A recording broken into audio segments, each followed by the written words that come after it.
Alors salut tout le monde, aujourd'hui je vous parle du film Les Animaux Fantastiques 3, Les Secrets de Dumbledore.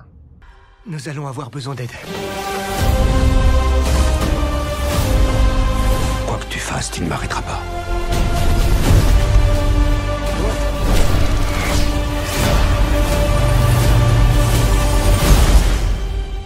Les apparences sont trompeuses.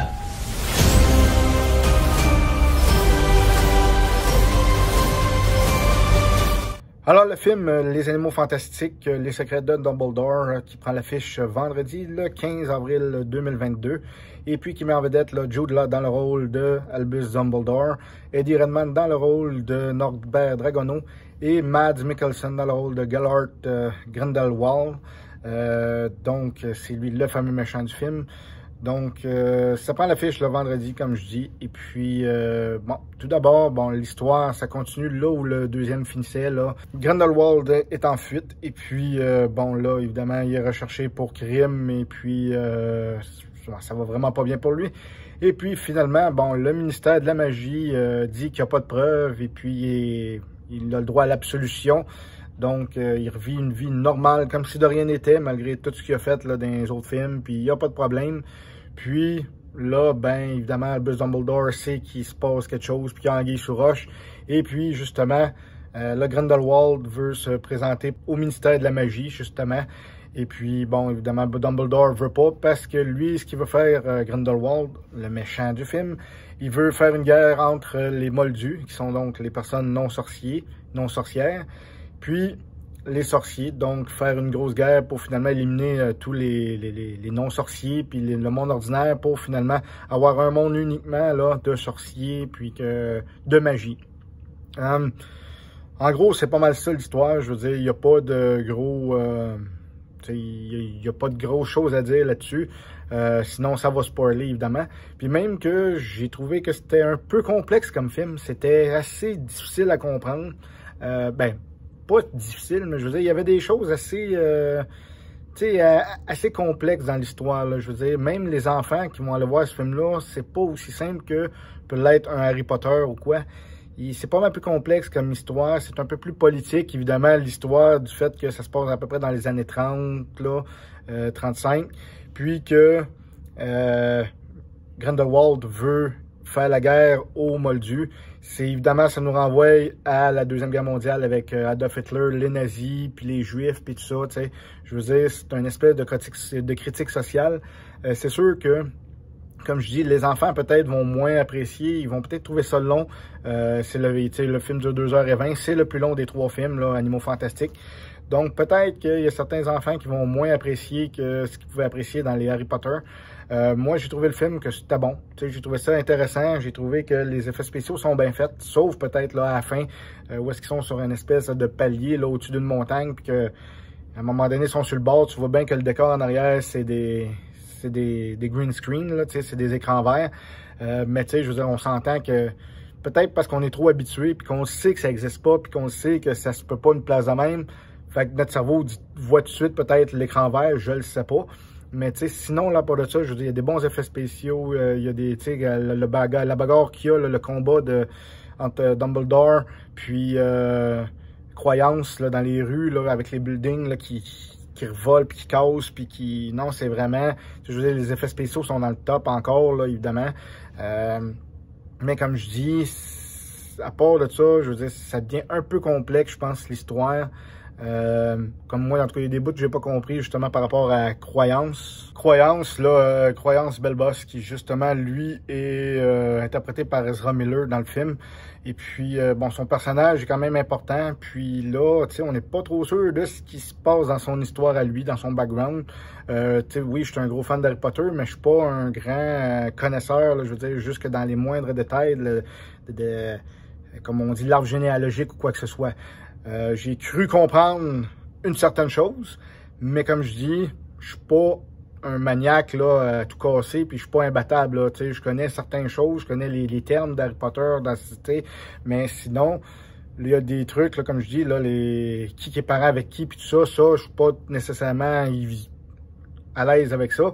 Puis on s'entend que dans Harry Potter, c'est une grosse histoire de famille, là, fait que, tu sais, je veux dire, L'ambiance dans la Bête Fantastique, c'est un peu la même affaire. Puis là, Ezra Miller, évidemment, bon, on sait ce qui est arrivé. Là, il est arrêté, puis là, il est dans le trouble à cause de harcèlement, puis à cause d'avoir troublé l'ordre à la voie publique, puis tout ce que tu voudras. Fait que, d'après moi, il reviendra pas dans le prochain film des Bêtes Fantastiques, là, parce qu'il est supposé avoir 5 films. Puis d'après moi, il reviendra pas. De toute façon, dans celui-là, il parle qu'il est déjà malade, donc peut-être c'est une façon qu'ils ont déjà trouvé l'idée de dire, regarde, on va le mettre dehors subtilement, puis ça finit là. Mais en tout cas, comme je dis, l'histoire est complexe, mais même après toutes ces années, je veux dire, ça fait longtemps qu'on voit du Harry Potter, ça fait longtemps qu'on voit l'ambiance, puis l'univers Harry Potter, puis la musique à chaque fois me donne des frissons.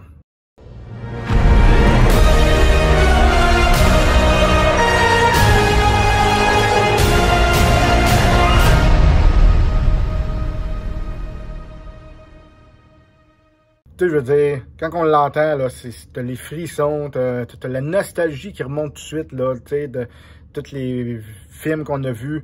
T'as les images de Poudlard qui sont super belles aussi. Ben, pour le peu qu'on voit, on s'entend parce que l'histoire se passe pas à Poudlard comme se passait vraiment dans Harry Potter.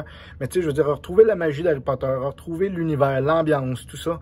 Écoute, c'est le fun, puis ça fait, comme on dit, leur rappeler des souvenirs. Donc, tu sais, je veux dire, c'est ça. Les acteurs sont bons dans leur rôle. Comme je dis, les paysages, c'est super beau. Quand il y a de la neige, tu sais, quand ils vont après au lard, c'est c'est magique. À la fin aussi, là, quand ils sont venus dans une grande ville, puis qu'il y a de la neige, tu sais, la magie est là. La magie est là, mais comme je dis, c'est pas un Harry Potter. On s'ennuie évidemment là, de Hermione, Harry, Ron, Malfoy, Hagrid, Rogue. Tu sais, on s'ennuie des personnages qu'on a connus là quelques années, puis qu'on a connus pendant 10-12 ans, là, qu'on a vu grandir sous nos yeux sur un écran de cinéma. Tu sais, on s'ennuie, là, c'est pas pareil, c'est pas la même chose. Je dis pas que le film est plate, mais c'est depuis le premier, c'est plus pareil. Tu sais, c'est sûr, ça se passe avant Harry Potter. Fait que c'est sûr qu'on verra pas les mêmes personnages, là. Tu sais, il était pas né. Mais je veux dire, tu regardes ça, tu dis, ah, il manque un petit quelque chose. La magie est là. Les effets sont là. Les effets spéciaux sont super beaux. Comme je dis, il y a les mêmes termes, là, les portes au loin, transplanage, le sort Doloris, etc. Tu sais, tout est encore là, mais comme je dis, on n'a pas nos personnages qu'on a tant aimés puis tant appréciés pendant 8 films de temps, là, tu sais. Mais sinon, ça reste un bon film, ça reste un bon divertissement. Comme je dis, les enfants vont peut-être trouver ça long, aux autres, autant dans la longueur que par l'histoire, parce qu'il y a pas, il y en a de l'action, mais je veux dire, c'est pas comme un Harry Potter, justement, encore. On n'a pas le choix de faire la comparaison. Je peux pas dire si c'est le meilleur des trois ou si c'est le pire des trois, parce que les deux premiers, je m'en souviens pas. Je voulais me remettre dedans, là, les réécouter, puis j'ai pas eu le temps. Mais c'est le plus long côté durée, là, comme je dis, 2h20. Fait que, au pire, écoutez-les, puis je pense que vous allez quand même, là, pour les vrais Potter maniaques, vont apprécier quand même. Et puis, comme je dis, ça rappelle des souvenirs. Puis, retrouver l'univers d'Harry Potter, c'est toujours intéressant.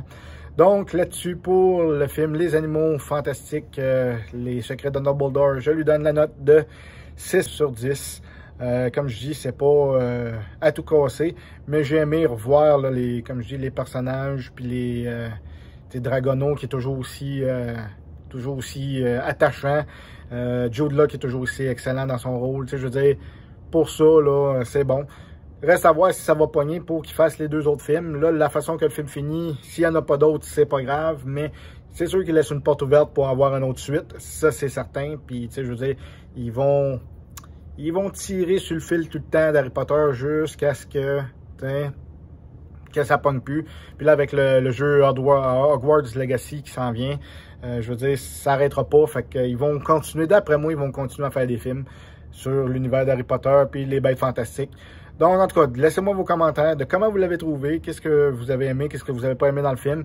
Abonnez-vous, comme d'habitude, mettez des petits pouces bleus, puis sonnez la petite cloche pour avoir toutes les prochaines critiques. Parce qu'on va se revoir très bientôt pour une autre critique de film. Puis là-dessus, je vous souhaite un bon cinéma.